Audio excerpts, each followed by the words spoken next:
Cash money is in the house. That's so lame. We have an FBI director, Kash Patel, getting 51 votes in a Senate-wide confirmation vote just a moment ago to 49 no's, which means that 2 Republican senators did not vote for him. For that and more, let's go to senior correspondent Chad Pergram, who's following all the moves on Capitol Hill. Chad? Good afternoon, John. Well, Bernie Moreno, the Republican senator from Ohio, just read the vote total, 51 to 49.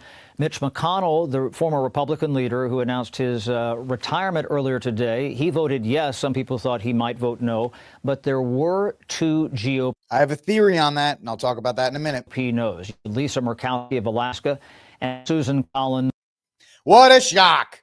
Susan Collins and Lisa Murkowski voted no. In other news, water is wet. Of Maine, 51-49. They did not need J.D. Vance here to break a tie in this instance. I should note that this is only the second nominee who's gotten more than 1 GOP no. You had Mitch McConnell, who's voted, being the only no on the Republican side a couple of times here. You have to go back to Pete Hegseth in late January, who got 3 GOP no's, Collins, Murkowski, and McConnell, and Vance had to break the tie to confirm Hegseth as the defense secretary. But he's been confirmed, and now the Senate goes on to the budget debate. This establishes the framework for the president's domestic policy agenda. That's something they'll be getting into in just the next couple of minutes. Lindsey Graham, the Republican senator from South Carolina, who is the chairman of the Budget Committee, speaking right now. And they will have what they call a vote-a-rama on the Senate floor, where they vote and they vote. And did I say they vote? They will be doing this all night long as they set up this framework for the president's budget proposal. You know, that's a very good point, Crouchy Elder. People usually get mad at Susan Collins, but Susan Collins, Maine is a purple state. You would think because it would vote more like New Hampshire, even though New Hampshire has 2 Democratic senators. But the fact is, you have Maine is 2 totally different countries kind of smashed together. You have Portland and Kennebunkport and the coast, which is Massachusetts or Massholes. And then you have the rest of the state, which is like 5 people and 1,000 bears. So she has to really walk that line on who she can or who she cannot vote for. Lisa Murkowski is only in because of the stupid ranked choice voting system in Alaska. She didn't even win her primary. She didn't win the Republican primary, but she won because of ranked choice voting. That's the only reason she's still there. The people in Alaska got to figure out the whole ranked choice voting system, because that thing is just messing up a really red state, and you're getting bad representation in the form of somebody like Lisa Murkowski. But, you know, Cash has been very bold. He's made the rounds. I've seen him on Timcast a bunch of times. He's been on Glenn Beck, and he makes the circuit. He's very loyal to Trump. He's a former agent. He kind of knows his way around those things. So is this a good one? So this is the last of the big 3 that people were worried about as far as with Trump's cabinet. You had RFK. He made it through, and now he's doing some pretty good things. Like at HHS, they said, hey, guess what? Woman, man, father is a biological male, woman, mother is a biological female. And then they kind of reset that whole thing. They put out another thing saying life begins at conception. So some good stuff out of RFK in the beginning. Now, how's that going to go later on? I don't know. When I open up my refrigerator at midnight tonight to get a pizza, hopefully he's not there waiting in there to choke me out and be like, go back to bed. And so I don't eat it, but we'll see how that goes. But you have to be at least encouraged with somebody like Kash Patel, because you have people like my home state, right? Texas is my adopted home. I love the state of Texas, but there's another flag up here, and that's the state of Rhode Island right here. It's my home. I have to accept it. Yeah, it's full of morons and idiots, but it's still my home. How do I know it's full of morons and idiots? It has this guy as the senator, and listen to this moron pontificate in front of the FBI building today. What crimes it was that he was concerned about that caused him to plead the Fifth. Sheldon Whitehouse is the most fake elite you'll ever hear or meet in your life. The guy has no personality. The only reason he made it, and I think Lincoln Chafee was the senator at that point from Rhode Island. Not another stud, but he was better than this idiot. This guy rode the momentum in 2004 the anti-Bush agenda in 2004. And that's how he got into office. And once you get into office, it's really hard to get out. But this guy is the dumbest man. And I don't say this lightly. He is the dumbest man in the Senate with statements like these. Kash Patel, mark my words, will cause evil in this building behind us, and Republicans who vote for him will rue that day. So you're telling me I should vote for him? You're threatening me with a good time. Don't vote for this guy because he's going to cause evil. You mean like the FBI never has caused evil? Like it's never hunted down citizens? Like it's never, like 39% of the workforce, whatever that statistic was hunting down January 6ers? That wasn't evil. It was like grandmas and people in wheelchairs, and they were going after them at Black Hawk helicopters. And so the fact is that, you know, he's going to cause evil. All right, well, that's just a scare tactic. Sheldon Whitehouse's biggest senatorial accomplishment is he got a bill passed where you turn down the audio in the commercials. I kid you not. That's his biggest claim to fame. That was his sponsored bill. But yes, Cash Money is now in as the FBI director. So people are very happy about that. And, you know, we'll see how that goes as far as what'll happen. Will the Epstein list be released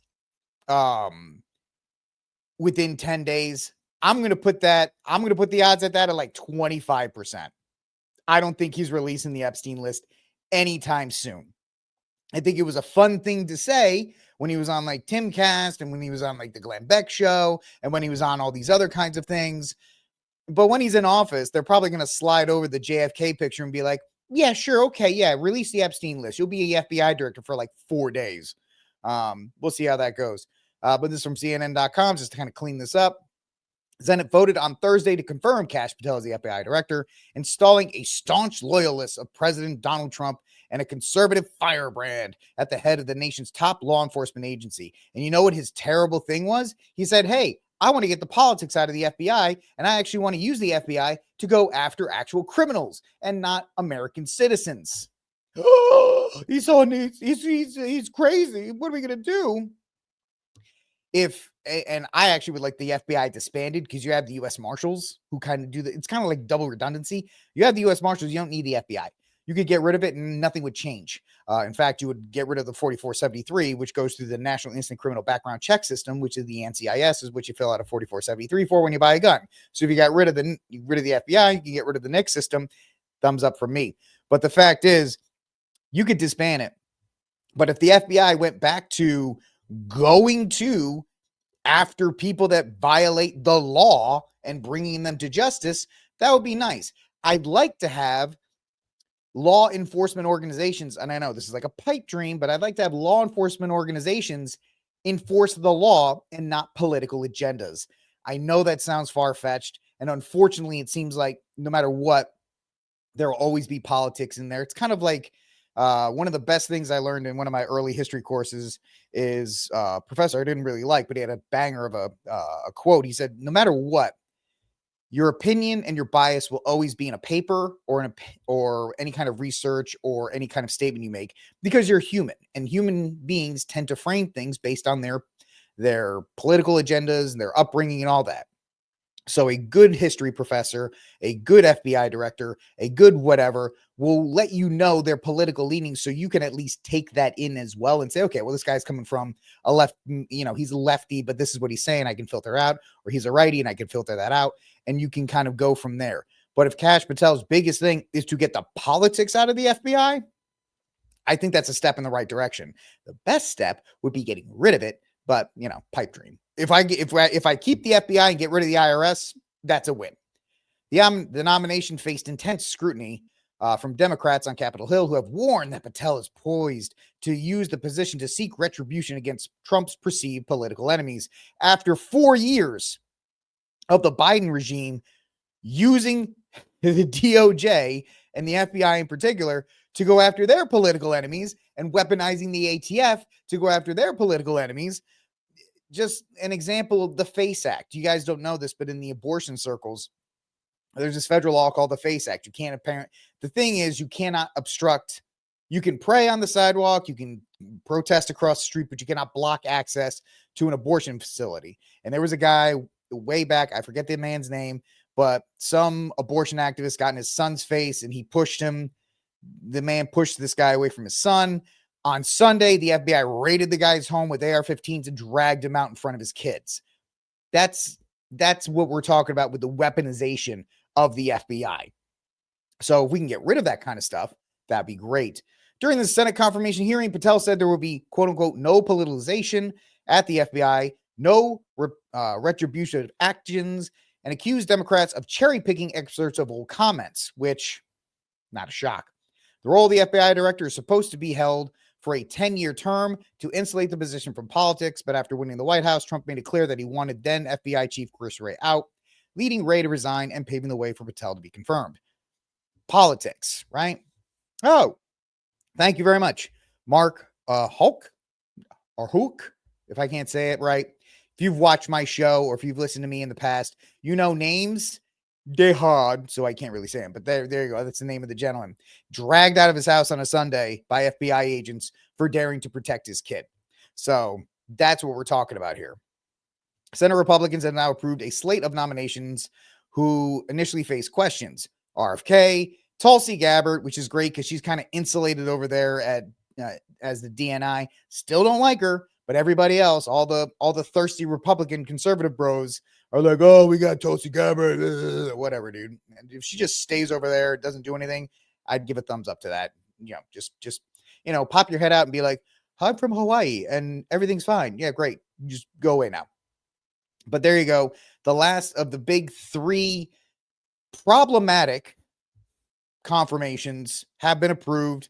They're all in their positions. So let's see how the agenda goes forth. I know Kristi Noem has done very well as DHS Barbie, going out there and showing, we're being tough and we're going after people, even though, if anybody else has noticed, the number of actual, deportations have kind of dropped to a point where Trump's getting a little upset that the deportations have kind of leveled off.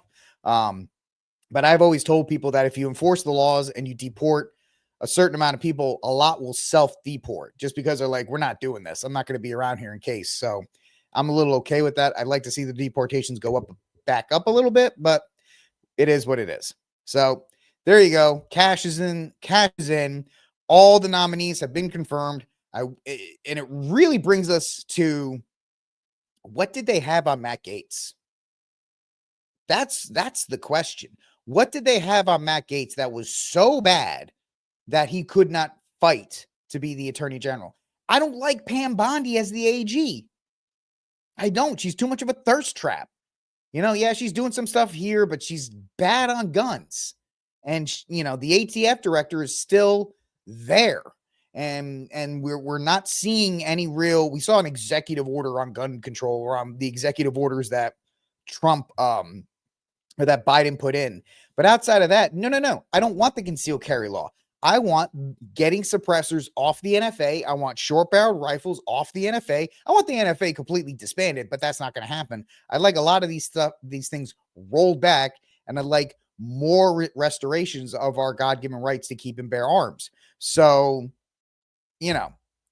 I really wish Matt Gaetz was the AG just because he was a fighter.